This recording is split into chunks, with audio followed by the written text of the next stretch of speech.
Oh, good. Sorry, it's only the first minute. Good time. Just like I drew it up.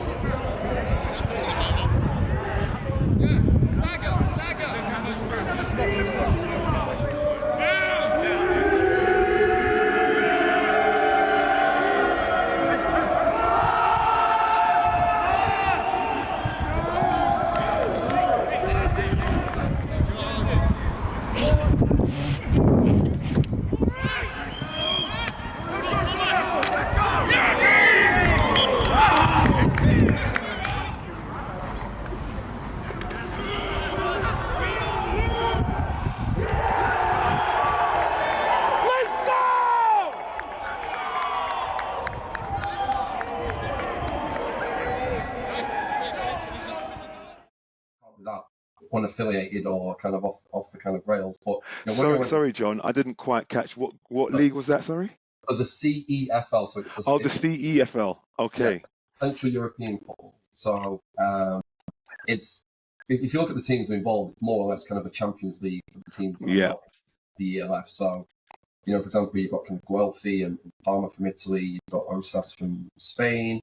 There's teams from Scandinavia, France, Austria. There's some teams from Serbia and Croatia as well, Hungary, and then now us as well. Great, so congratulations. Let me jump in and say congrats. I think we addressed a lot of things earlier in the year that were may have been problems for us. We addressed the fact that we're now reigning champions. So much was built up to us winning that. It was kind of the crescendo of like 4 or 5 years' work. COVID paused it. So we addressed really in the season why. Now we've won it, why have you come back? That kind of thing. Make sure guys were there for the right reason. Make sure people who were transferred in were there for the right reason, so that there wasn't people who just hadn't just come back for the sake of it and weren't just happy with one win. Made it really clear that was not going to be we weren't going to be a one and done team. And I think just a real strong refresh of our culture. We put loads of time in the start. Yeah, no, definitely, because it's like that particular player you're talking about. Yeah, now I can remember seeing it. It's like they did not give up no matter what. The whistle wasn't blown, and Hutch knows as well. He plays the whistle. Play to the whistle. That's right. They saw like everyone just piled up and figured, okay, we're just going to stop. But you guys just kept on going, and the ref just let it go because you're still moving. Yeah. I have no idea how Joe stayed on his feet. I've watched that play loads of times, and he's kind of like he's almost like 30-degree angles. So we all fall into the end zone. So that was that. Yeah, I can see what you're saying now. Yeah, definitely, because you just kept on driving until you got there.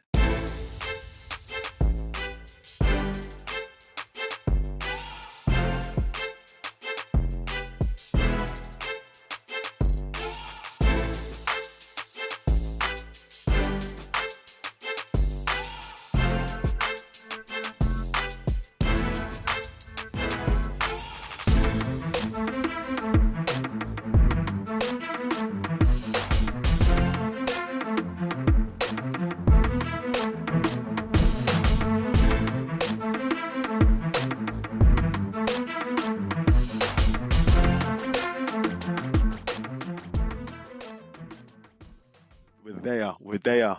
Ballaz in the Middle are back in his house, in our small little boxes again. No doubt you've got Stephen Hutchinson, aka Hutchie Hutch. Roll Bledman, aka the Hitting Machine. We're back once again, and today we have who? Who do we have? Well, the last time I tried to introduce this guy, he tried to wrap my knuckles, man. So I'm going to do it properly this time. I'm going to say we got the reigning 2022/2023 National Brit Bowl champions, the Manchester Titans head coach Johnathan Homer. How you doing, my bro?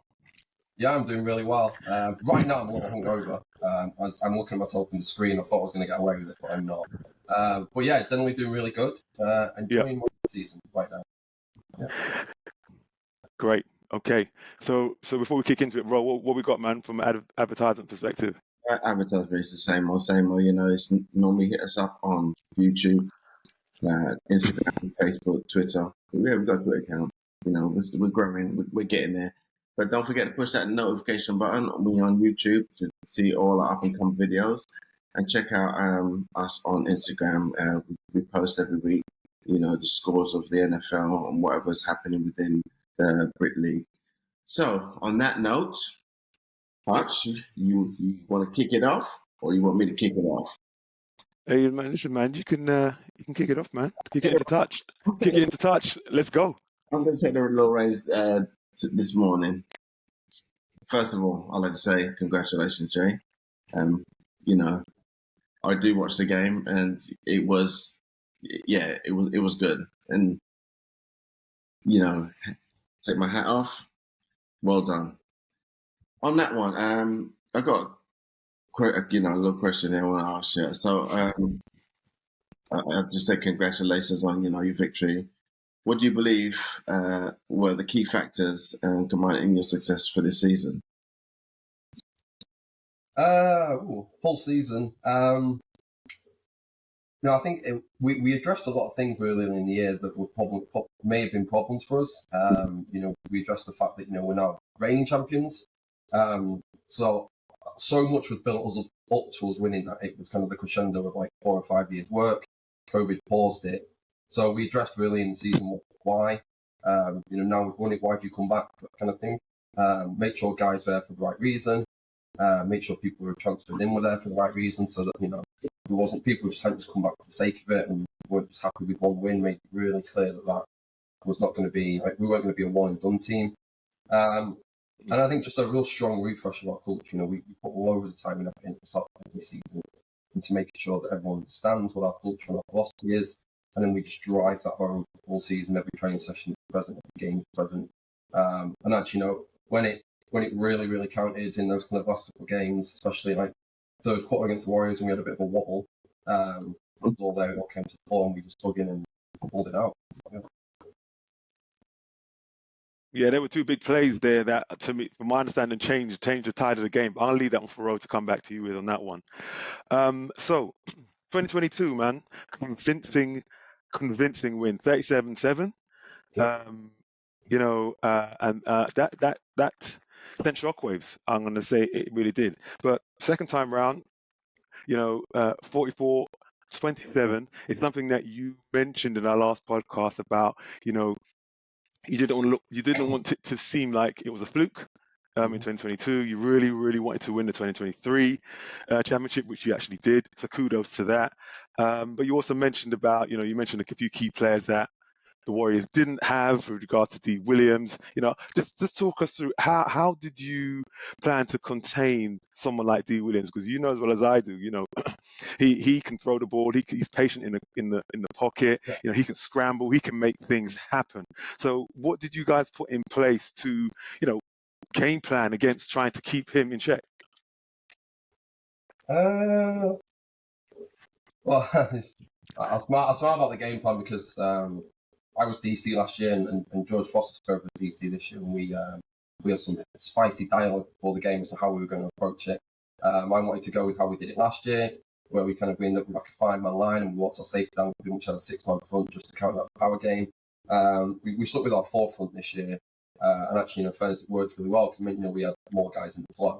And whenever kind of Williams took off, he caught us a couple of times, but in the whole, I thought we were really strong. And just with that running game, the running game's kind of got 2 faces to it. You've got power back, you've got sort of Wally and Co kind of running it straight at you, but then you've got names have gone, but 33, the academy kid, to the outside. So you have to. Yeah. You talking about number 33? You talking about number 33? Yeah. Yeah. Nice quick guy. Yeah. When they go to the 2 back and they've got kind of a mixture of the big back and the little back on, is it going to be the outside zone? Are they going to, what are they going to do? So I think it was just focusing on making sure our D-line did their jobs in terms of spill, contain the interiors. Our apex safeties have contained in our defense, making sure that our flow was strong. We did a really good job of personnel matching. When it was 2 power backs, we had our kind of heavier linebackers who were filling gaps in the middle, and we were able to sort it out really effectively. When we thought it was going to be outside zone, we thought it was going to be kind of passing downs. So that was our game plan going in. From my perspective, coaching linebackers, we spoke when it's this combination or this combination, here's who's on the field. And we did a great job of managing that. Did so with the D-line and the safety. How aligned, if you don't mind me asking, how aligned was your pre-game tape on the Warriors, prior to the game? I mean, what they came out with, is it pretty much what you expected? Yeah, more or less. We thought they'd run more 10 personnel this year than they did last year. And in the film, certainly through the regular season, in the majority of the games, they're in 10 personnel. What we noticed, second game, they were in 10 personnel first game against Bristol. Second game, they came out though with the two-back. They went back to their two-back power game. So we weren't sure whether they were going to just come straight two-back at us, or whether they'd come and try and pass the ball and then maybe revert to the power game if we got ahead. In the end, it was balanced. It was mostly two-back. But we were prepared for that. So. Yeah, it seemed like they had more success with that young kid, number 33. I mean, he seemed like he was causing a bit more damage in the secondary, because he was just quick, and he was reading the holes quicker. That's what I was seeing, and he was exploding through the hole, and the offensive line gave him some time. But yeah, I mean, you guys had him, you had the game contained in the end of the day. So like I said, great job. 2022, man, and 2023. The Manchester Titans, let's just be real, you guys have been blowing teams away. And, you mentioned in the last podcast about the interest of, the potential of playing in Europe. You were saying that you were kind of like hanging off what IFF are going to do. Are they going to bring anything into the table? If so, will you guys commit to it, etc.? How has that panned out? Has it moved on any further at all? Yeah, well, I mean, the IFAF aren't running a European Cup competition, so we got permission of BAFA to enter the CEFL, which is, I don't know if you can say it's an unaffiliated competition. I'm not sure. Initially we kind of got a bit of heat about that, but then I pointed out that the IFAF president is French, runs the French Federation, and there's 3 French teams playing in this competition, so it can't be that unaffiliated or kind of off the kind of rails. But sorry, John, I didn't quite catch what league was that. Sorry. So the CEFL, so it's the CEFL. Okay. Yeah, Central European Football. So it's, if you look at the teams involved, more or less kind of a Champions League for the teams that have got the ELF. So for example, you've got kind of Guelphi and Parma from Italy. You've got Osas from Spain. There's teams from Scandinavia, France, Austria. There's some teams from Serbia and Croatia as well, Hungary, and then now us as well. Great, so congratulations. Let me jump in and say congrats. Well, I mean, from our perspective, I think we spoke about this when we met earlier in the year. We have to provide something. I have to provide something for my players. Yeah. For them to stay, because now we've got guys kind of going across into Europe, either into Germany or into the ELF. We've got a couple of guys go to America to colleges. So and for us as well, we want to progress now. We want to continue to be at the top of British football, but then we want that next level, that next challenge, and going into that competition is the next step. And so where the Manchester Titans are now, I mean, you're hot. You're not as smoking hot news as before, because now it sounds like you're just that bit more established than you were this time. 9-10 months ago before we last spoke. The Manchester Titans, they're going to create interest. Let's be real. You're going to create interest. You're going to create players changing their minds, thinking, right, players are local to you. They might jump ship and they might want to jump on board to the Manchester Titans. And you mentioned before that you have a solid foundation there within the program, talking about the youth coming up. You mentioned earlier that there's about 20 to 25 youth that are definitely going to go up through the ranks to be players at the Manchester Titans. So let's just say you got a Hutchie Hutch walk into this camp, wanting to showcase his skill sets, knowing that he's an impact player. How does he apply? What does he have to do to knock on the doors to get in? I'll just chat with Rob. So we do we run some OTAs November and December. We've done this for quite a few years now, and it's an open training session. Anyone can attend. Doesn't matter if you want to play for us or if you're just from another team and you want to come down. We tend to get a group of guys come down from another team locally or highlight who, and they just come down to the training session. They're not going to transfer over, but they enjoy it. I think that's the first place to start. I think that one in November, one in start of December, and that kind of gives you a taste of what the club's about, what our coaching's about, how our training sessions are run. Other than that, though, I don't think you just literally turn up. That's what I say to everybody. When people message me and say, welcome, just turn up. Turn up. The first Sunday in January, we'll be training Bellevue. Just turn up, bring your parents and commit. Good. It's loads of people like to talk about it, and loads of people like to talk to me, message me on Facebook, and I want to join and this and that. But just turn up. Good. Open training days. Okay. So people, there's open training days. Like John said, there's open training days. Okay. Because I know November the 18th, first one. Go on our social. Sorry, what was that, John? I think it's November I want to say the 18th. I'm just looking now. I'm just shamelessly looking on our socials now as we're talking. On November the 11th and December the 9th. Yeah, because I remember back in the day when I was playing ball and I was playing D3 football and listening about the team back then was the London Olympians, the mighty London Olympians, and it was like it seemed tough to get onto that team because they had some ballers on that team and just trying to go through that process to get onto that team. They had open day training days too. But I just want to know if things have changed slightly differently, because you did mention about the solid foundation, etc., etc. But I'm cool. You've kind of covered that one off for me.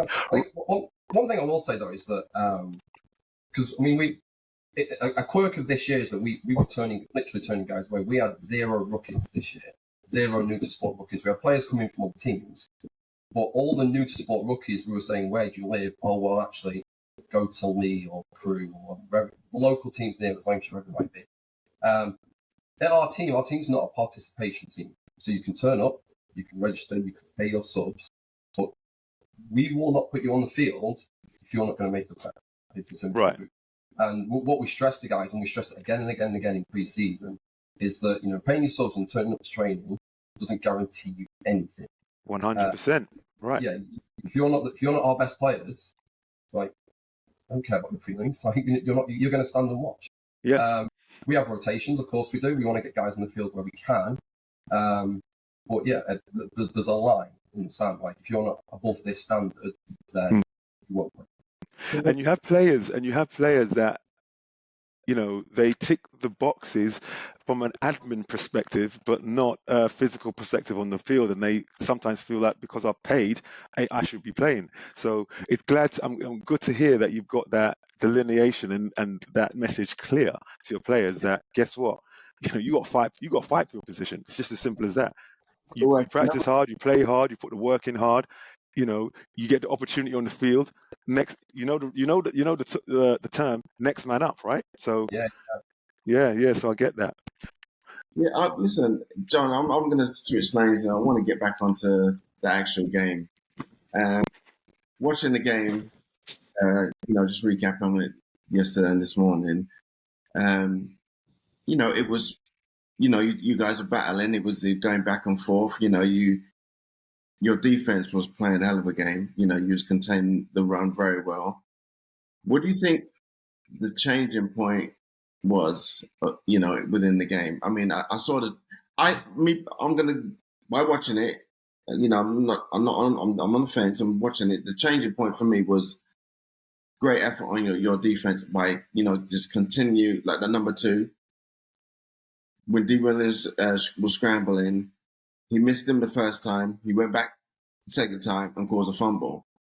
Yeah. And from that point on, it seemed like you just put your foot on the gas and it just pushed on through. Yeah, I mean,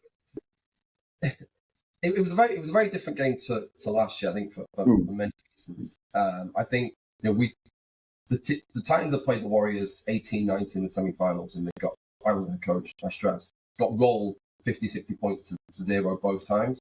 And I think last year the Warriors thought that was going to happen again. I thought they were going to come up, but they came out in their 21 personnel. They were just going to pound the ball on us, and we wouldn't be able to stop them. But I feel last year they weren't prepared for us. I think this year they definitely were, and that kind of shows in how the game panned out. I mean, the play there, Stuart Robertson, or our GB linebackers, didn't start the game.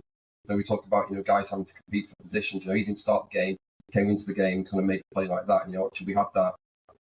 Alex Eager, our safety, didn't start the game, finished the game with 2 picks. I think there's kind of loads of examples of guys coming into the game and making a huge impact.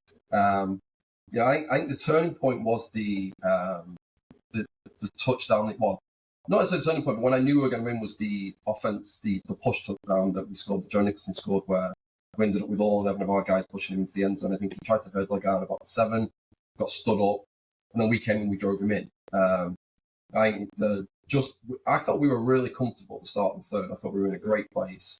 We were going to kick a field goal to go up by, we'd gone up by 12 had we kicked the field goal, missed the field goal, muffed the punt, they scored twice really fast, and we were down by 4. And it was like, oh no. But actually the sideline stayed hyped, the sideline stayed positive.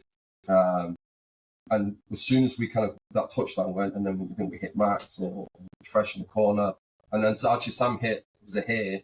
So Zahir, who muffed the punt, Sam audibled like a seam to him from our trick position from the slot, and those 3 touchdowns kind of pulled us away. But I think it was the offense that kind of drive touchdown. I think that just embodies us, because that's not the first time it happened in the fight. Last year, which is a screen, which is a push for a first down. But I've seen that play happen multiple times during the course of the season. And I think it's just like, if you want something that embodies what our team is, that play. And we have a picture in our team group now. It's the kind of the headline picture. You've got all 11 of our guys pushing, and there's a few Warriors in there. There's a few of them stood watching. I think that picture right there is the difference. That we have that. It's just team. Everyone coming to drive. And at that point, I was like, we've won this game. Well, they're done. Yeah, no, definitely, because it's like, that particular play you're talking about. Yeah, now I can remember seeing it. It's like they did not give up no matter what.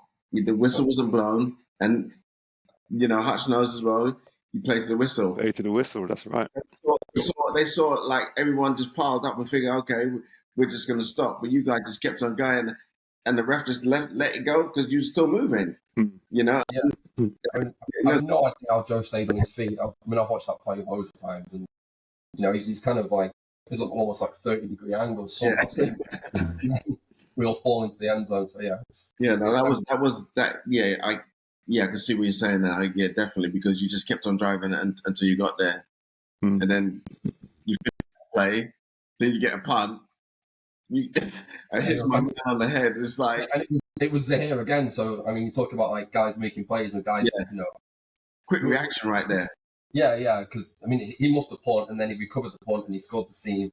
Great kind of mentality to come back from him. We talk about like in our culture, we say beat your best when your best is needed. Like one of our building blocks. And actually right there, like he made a mistake, but then he came back and made 2 incredible plays. And the punt and then kind of scored the seam. So just sums it up perfectly. All right, thank you for that, Jay. Hutch, what you got for me, man? I know you got good look.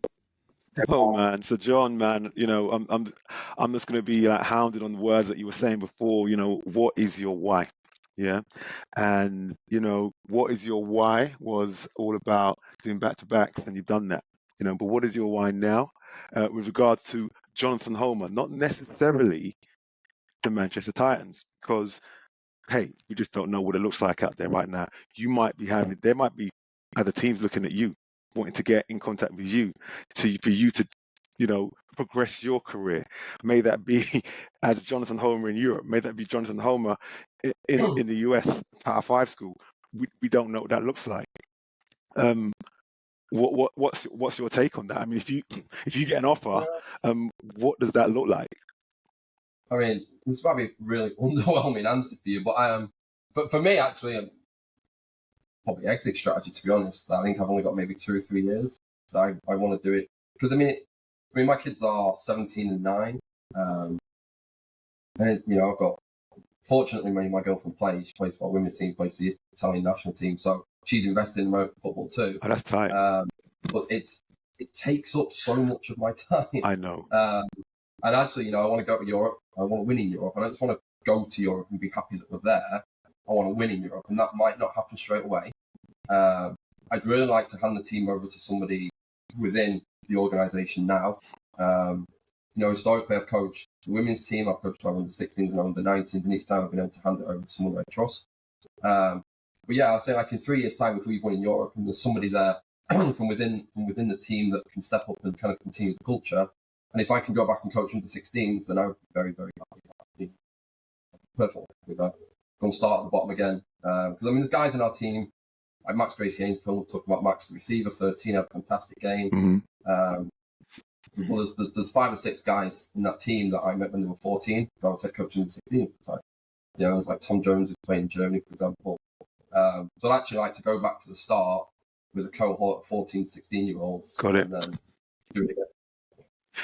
I appreciate your honesty, by the way. I do appreciate your honesty with regards to your 2-3 year plan. I appreciate that. But it kind of leads me on to my next question, because you're talking about the youth, right? And that kind of falls in. When I think about pathways, I think about flag football. And we all know about flag football right about now with regards to the Olympics. It's going to be here in 2028, and there's going to be, in my opinion, there should be a massive push in the UK with regards to trying to teach the sport at the grassroots level in our schools, etc. And I mentioned, just jumping on something that you said in our first podcast about what Manchester Titans have in place currently with regards to the programs you've got in the schools, and the after school programs, etc. What's your opinion, and what do you feel like this flag football now in the country is going to bring to the table for pathways, for example, to getting into playing adult football, women's football, etc., etc.? Yeah, we use flag. Focus on the women, for example. We launched our team in 2014, I think, and we started with the flag team because it's so much easier to get loads of people down playing flag, and then you introduce the concept of putting on pads and hitting each other, and we had great success with that. And then you kind of replicating that with kind of cadet flagging into schools, because if you go into a school with a load of helmet and shoulder pads and say, I want the kids to crap out of each other, then it doesn't go down fantastically. But if you rock up a flag and say, I can win this after school club for you, they go, yes, please. Like, schools want that stuff, they crave that stuff. And it's so easy. It's just, just a backpack full of flags and football, that's all you need. We're fortunate that we have Andy Astridge at our club, who's linked into the NFL flag program. We've just announced, I know the NFL has finally discovered that there's a country outside the M25 and decided to launch kind of a northern, because I know the Jag tag and that stuff they have been around the country, but it is very London centric, and I get why. But we as the Titans are now running the NFL flag program in the north, which is really, really cool for us. And kind of that allows us to get out in the communities. That's huge. Yeah, what I would really like, ideally, and actually I had this vision and kind of having to coach the adult team got in the way, is that we run our own, the Manchester Titans, we run our own league in Greater Manchester. We have 5 or 6 teams situated. We got to 2. We ended up with Titans North, Titans South, and we never managed to get past there. We had 5 or 6 teams situated in Greater Manchester that play each other during kind of the school year. So we're talking September to March. Flag and contacts, 5 and 5, that kind of under 16 format. And then in March, they all come together, and then we go and play in competition. Maybe we have Titans North, Titans South, whatever, Titans Gold, whatever it is. That would be kind of the dream for me. And flag facilitates that in a massive way. It's just so easy to run, isn't it? Yeah. Kids play touch rugby or whatever it might be. There's risk with sports, you can into each other, but it's so easy. It's low risk from the school's perspective. It's low cost. Cost is anything. Kind of pitch time. And if you're going into a school, they'll give you the pitch. The Olympics is interesting. I think at 39, I'm going to struggle to make it. But I mentioned Martika, my girlfriend. She played in the European Championship for Italy over the summer. Kind of very much in her sights that playing for the Italian national team in the Olympics is like a genuine target for her now. We kind of the next 5 years, 28, yeah. 28, yeah. Yeah, because we've got World Championships for flag next year in Finland. You have the World Games in Japan in 25. I think you'll have the Euros again. I don't know the exact cycle. So yeah, I think, you know, for her and her twin sister who also plays, she's been playing out in the States, you know, that's a very, very realistic target for her. So it's going to be cool for me to live through her on that journey, and try and get on that. But I mean, you mentioned as well. I think that the flag community is a little separate from the contact community. I don't think we integrate very well. Certainly, as a contact player who ran a contact team that launched a flag team, it took a long time for that flag team to be accepted into kind of the flag community. I think, again, with all things, we all end up in silos, don't we, for some reason? Yeah. There's no reason that every contact team in the country shouldn't have a flag team. You tell me your QB and 5 receivers and 5 of your DBs don't have a flag. You know what? You say it, sorry, Hutch. You say that might just happen now because of what, you know, it offered. The Olympics is coming around. You know, people might think, okay, you know what, but that should have been the goal from the beginning, without a doubt. Because at the end of the day, that's where it all starts from. You know, you get them playing a non-contact sport. You get them learning the basics, learn how to catch, learn how to run routes, learn how to cover. Those things are so important within the game, you know. And then once you've conquered that, I mean, you're never really going to conquer it, but once you get better at that, then you can step into going on to you know, kitted. But it's true, because if you've got a group of people, if we're talking kids or adults, whatever it is, and they play flag, then all you really need to do is teach them to tackle. Correct. Because everything else is the same. Exactly. And so it's like, from my perspective, if say I'm coaching under 16s and Andy, our flag guy, or Alan or Rick in our club give me 20 kids who've been playing flag for 3 or 4 months, I can have them as a effective contact team in 3 or 4 weeks. Yeah. Here's how you tackle, here's how you block.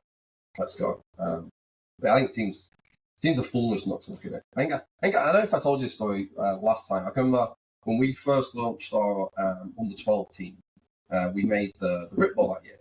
And I remember turning up and you had, I think it was Coventry, Cougars, and Leicester, I forget the name of the team. It's 2 out-and-out flag programs. They just played flag. The other 4 teams were there, were the Manchester Titans, London Blitz, London Warriors, and Tampa Phoenix. Yeah.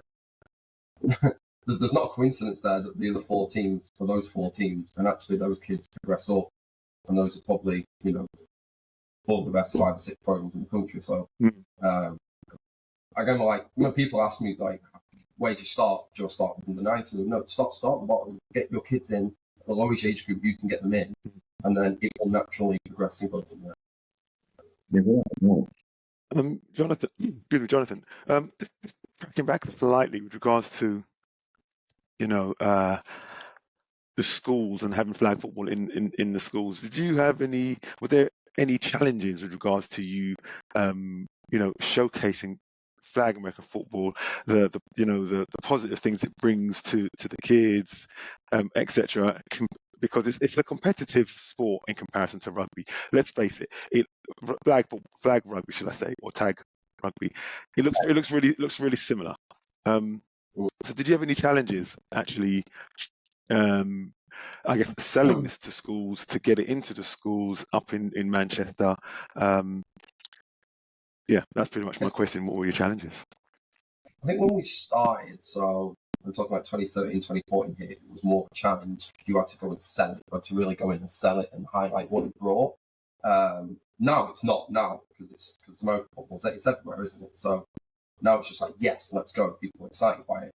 I think the selling point is always, I think, in this country, by 13 or 14, kids are pretty well pigeonholed in terms of, you're playing this sport or this sport, you're good at this, you're not good at this, go and stand and watch. So if you bring another sport that involves a different skill set, but you might not be good with your feet, but you throw. So actually, you can play American football because, you know, there's a talent there.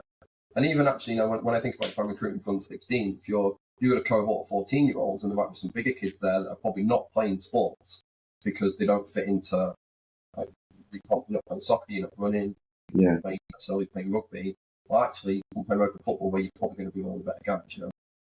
You know, the 5 big guys and the 4 big guys here and the lines are actually the the heartbeat of the team. So you can take a kid who's probably not playing sports or is in a position where, between football, rugby and cricket, he's not getting to the opportunity to play.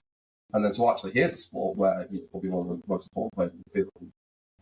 We always found that to be kind of a amount of kids that kind of come down and get hooked based on that aspect. They want to play sports, but there's nothing there for them in kind of traditional British one. And the thing about it, you're so right there, because there are so many, kids, I feel like, in this country that are not, they think, oh, I'm too big to play soccer, I'm too big for this, or I'm too little for this. The sport that we played, it doesn't matter what size we are, they would fit in somewhere. And then, you'd be surprised how that would just open them up as a person. So it'd be so good if we could get, flag football in schools earlier, so they could, learn something and find themselves. Sometimes it takes them donkey years. Just they're going through life and thinking, oh, I'm not good at this, I'm not good at that. When they could have had the opportunity of playing a sport, open them up to something, and they could have gone on to do whatever. And so, we can now run our flag football programs are now run under the NFL ban. So our local NFL. Okay. Right. I see. Which it's interesting to hear you guys say that you struggle, because that's like literally not. Generally, in my experience, maybe I don't know if I should mention the thing. And when we go into schools and you say, "Can we run an after schools club? Here's our risk assessments. Here's our coaching." And we're like, "Yes." Like there's just like, yeah, please come. Here's an hour. Come every Tuesday, come every Thursday, whatever it might be. Run it after school. Like the schools generally are so open to that kind of activity. Instead of PE, like PE, I'm talking about actually that's the part of the curriculum. Yeah. We've only successfully done that once. So we had a partnership with the Manchester College, we still do. COVID completely shut it down, and we haven't got it. We struggled to kind of get it rebooted. But pre-COVID, we had American football as an option that their kids could take. So if those kids were studying, so this is 16 to 18-year-olds, if they're studying like a sports focused course where they have to get coaching time, flag American football is one of the options they could pick. So two of our coaches are in the college Monday, Wednesday, Friday coaching it, and then those kids then have to deliver flag football sessions as part of their courses. So then we're arming these kids to go and deliver it. So we've only successfully done that once. Whereas generally what we will do is go and run an after school. Got it. Yeah. Got it. Okay, so John, just changing lane slightly. So you've got that tick in the box. I keep saying it again. National champs 2023. What is Johnathan Homer now doing? I mean, are you down tools? Are you completely out of the football circuit right now? Yeah. And if so, when are you starting to plan back up and starting turning that wheel and getting the momentum back up and going again? This last week is the first time I've done anything American football. Other than if it's the NFL on the telly on a Sunday or whatever, yeah, I'm all for watch it. Other than that, for a month there, I just don't want to hear about it. Just exhausted. But just in this week, so Sam Bloomfield, our quarterback, calling Sam just our quarterback, he's underselling what he does. But he was like, we need OTAs, so we got our OTAs booked in, and they've been advertised now. We're starting to focus on the European journey because that's going to be expensive. The sun's flying in, kind of weird shadow. We need to raise quite a lot of money for European. So we have some sponsors already. We need some more. So good to hear. Good to hear. Our sponsorship ready, and we're going to start kind of peddling that around. We're starting to start having conversations, making sure we're kind of doing the who's returning, who's not returning piece now. So we're just starting to wind up now. I think I'm a bit of an outlier at the Titans because I'm not involved in Uniball, whereas I would say 80% of our squad is involved in some way in Uniball. In our team, on our coaching and playing staff, I think we have the head coaches of maybe 10 to 15 uni teams. And then, so many guys are either on a coaching staff or they're playing Uniball. So those guys are all busy. There's games today, I think. They're all busy doing that. And so then they got me pestering in the background about what are you doing next and what are you doing next. So we're kind of doing that. We're, talking to guys that maybe want to come over to us. I'm not stressed. People reach out to us. People reach out to us and say, I'm interested, then yeah, for sure. Sure, yeah, that's going to happen, man. When you're champions, yeah. Yeah. It's going to happen. I think we've got one coaching spot we need to fill that we're talking to guys about. It's starting to ramp up. I think we'll get pretty busy kind of end of December. We'll start doing our pre-season meetings on Zoom, coaching meetings, and then whatever the first Sunday in January is, we are all gas no breaks. Let's go. Okay, I hear that.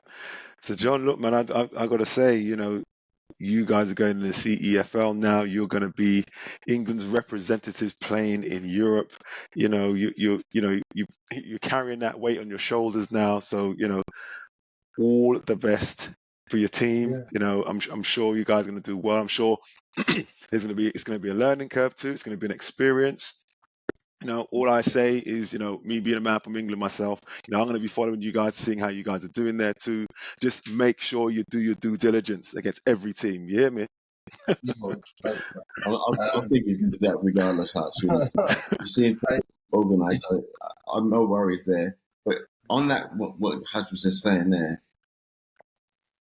you said in 3 years' time you'll be ready to hand it over. Say you go in there on the first try and you win everything. Then what? Does that change the format? If any of you guys have got 400 grand and enter the LF, I mean, not lying around. Actually, what I'd really like to do is I'd really like to help pioneer the league. I think it's long overdue. So what I'm convinced of is that there is a market. I see it in Manchester. I see it with £5 to get into our ground. We can regularly get through. We don't really do a huge amount of advertising. Just stuff out on our socials. I don't know if you guys have seen like Blue Milk TV stuff that one of our guys does. Like little kind of videos and vignettes we do. So we don't massively advertise ourselves. But people come and watch us play because it's Sunday afternoon.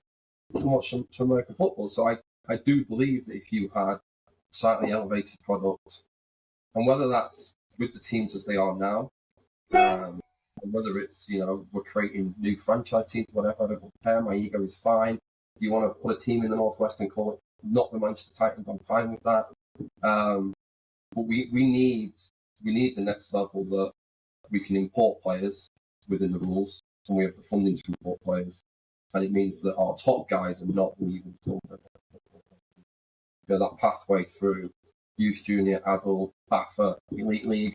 Whether you're going to the academy or if you're going through Pride, there is a league here that's worthwhile guys staying for. So I'd like to pioneer that as an administrator on this company.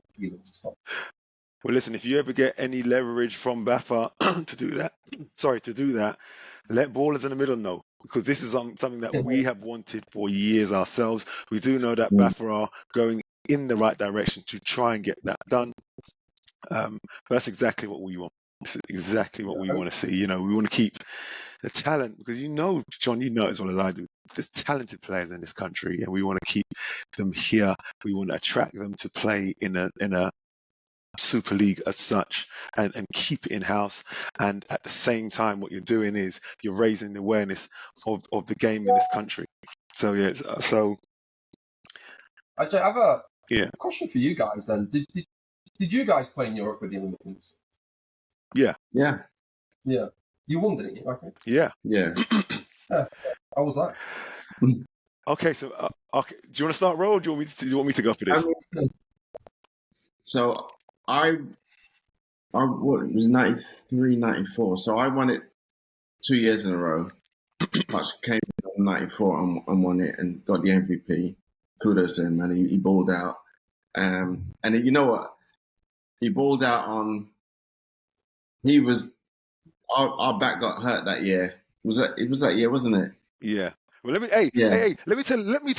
me tell my story. You tell your story. I'll tell my story. Yeah, we went in. We did it back to back, and it was we had some dogs for those years that we went in there. I mean, the first, I can't remember the first year off the top of my head, but you know what? We went in. We had a solid offense and defense. That's what won it for the 2 years that we was there. Our special teams was okay, but it was definitely our defense and offense. And there was time when the defense was just absolute dogs. Because I was on the defense, as you know. But yeah, so I would say the only thing that we were probably not the greatest on was our special teams, because our kicking game, field goals and stuff like that wasn't on point compared to, what I see now. You've got a good kicker. It seems like this kicking game has got so much better compared to what it used to be when we was playing. That is a big part of the game now, and I'm glad they've taken that serious. But yeah, we did it back to back. And then Hutch came on. I did back to back, and then Hutch came on 94. I'll let him tell his little story. So I'd say from 93, from my experience, from 93 to 95, the London Olympians went to the Euro Bowl from 1993, 1994, 1995.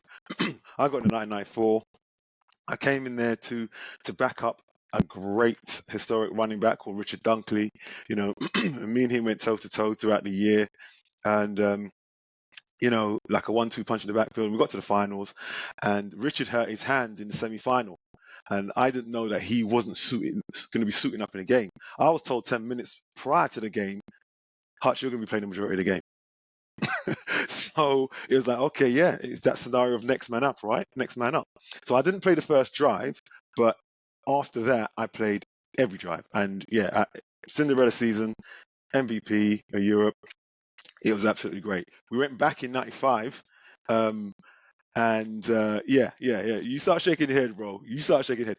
Yeah, we played against the Dusseldorf Panthers. And just going back to what you were asking, playing at that level is definitely a step up, because we were playing against teams that had college players. So you had college quarterbacks, college linebackers, running backs, so around the specialist players, they were import players. So they did raise the game, most definitely. And in 95, unfortunately, yeah, we were winning 14-7, with about 3 minutes left on the clock against Dusseldorf Panthers in Stuttgart, looking to do the three-peat in Europe. And they beat us deep on the same play twice to a guy named Estrus Creighton, a guy from UCLA, a receiver stroke running back guy that the Panthers had. He ran a fly route twice, beat us deep twice. Within the last 3 minutes of the game, they beat us by one touchdown. 20 years later, you really let go. As you can hear, no. But then after that, again, I played semi-pro in around Europe in '99 with the Hamburg Blue Devils. No, in 2000 actually, in Hamburg Blue Devils, and that was an absolute blast, man. I mean, the quality. They were one of the better teams in the league with regards from a finance perspective too. So the stadiums, the equipment, the whole experience was better than NFL Europe. I'm going to be clear and honest with you. It was better than that. Again, the contract that I had, the whole package that I had, I was earning more there than I was playing NFL Europe, to be honest. So I hope that kind of like answers your question. Playing in Europe was absolutely a blast, man. Most definitely. I mean, you kind of touched on, so we're going to come up against a team with import players. I think that's going to be the word. I feel when I go through the teams that we'll play against, the teams that are in leagues similar to us where they don't import players, I strongly believe that we will win. And that will be our mentality going in. You're confident, not cocky, respectful, not arrogant.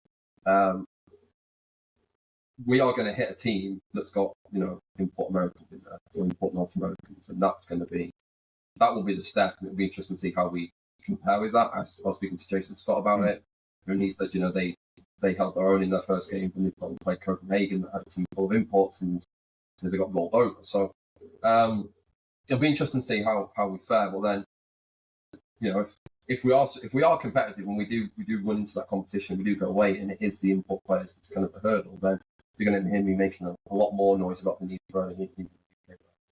I mean, I import some players. Yeah, just to interject on what you're talking about. Look, when we were at the Olympians, man, we had a QB from Nicholls State. He was at LSU and he went to Nicholls State. A guy named Leonard Valentine. The guy was an absolute baller at QB, absolute baller, and him and himself was a threat in himself. So, without Leonard, do we go to the Euro Bowl 3 times between 1993 to 1995? Do we win, the Brit Bowl as often as they did around the same time? Come on, let's be real. I mean, I talked to Nigel Diaz, and you guys know Nigel, right? Yeah. That's Spartan's team in the 90s that went back to back and then won in Europe, I think, 91. They had been put on. Yeah. Yeah. Terry Smith, who ended up buying a soccer club, and all those kind of guys, yeah.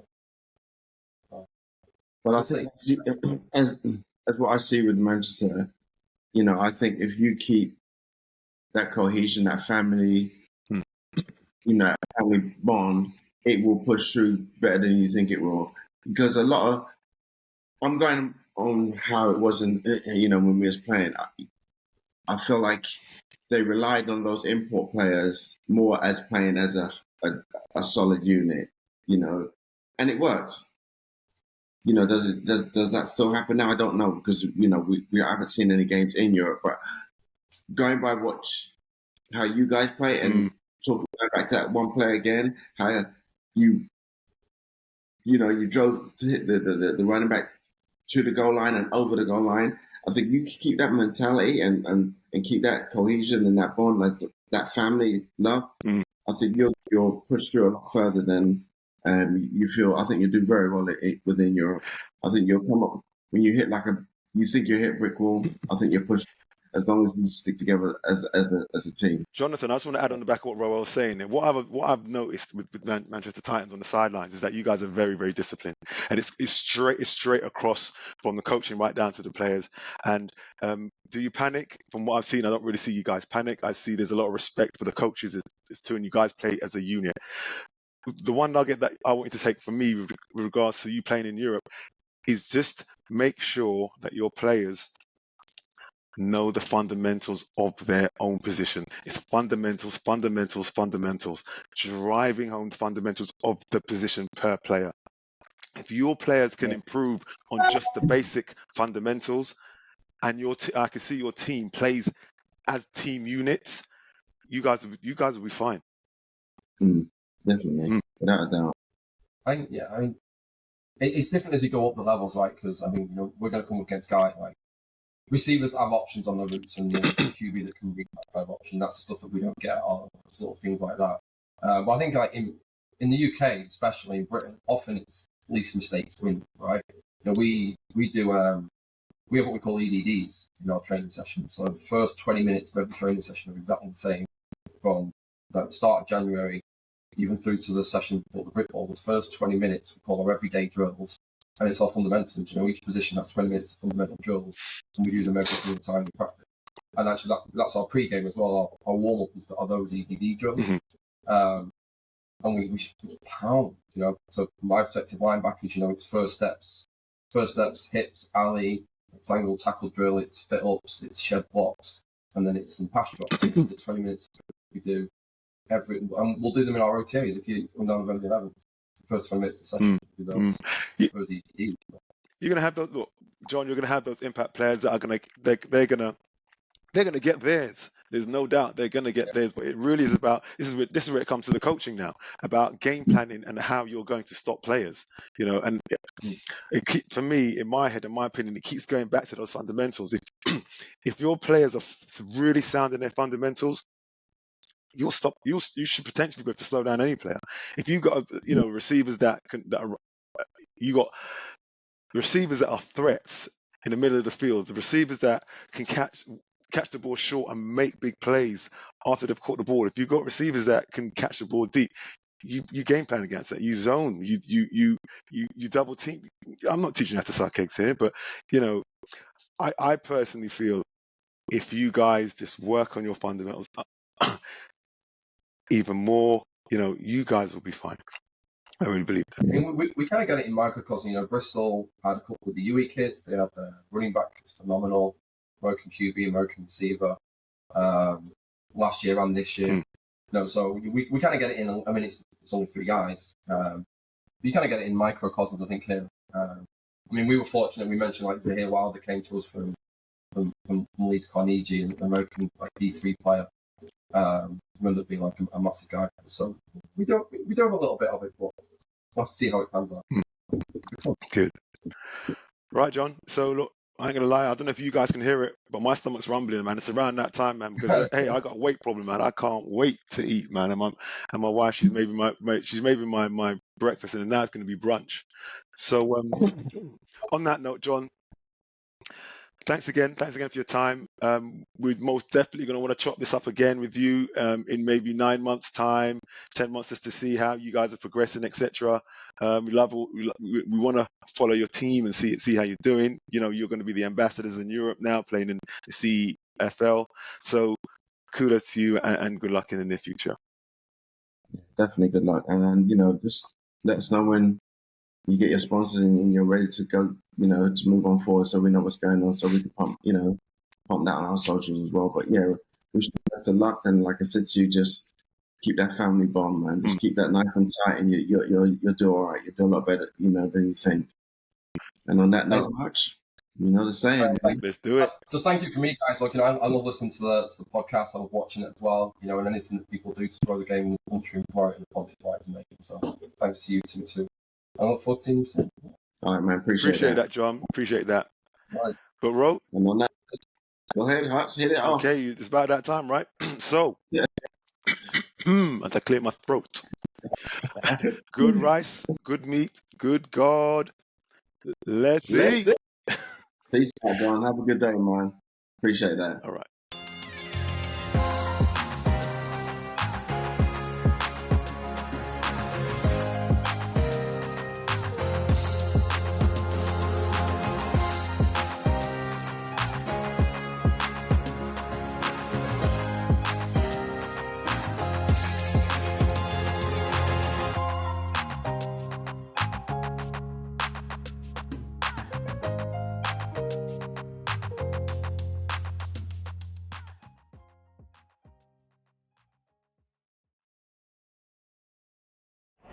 Just like a drill.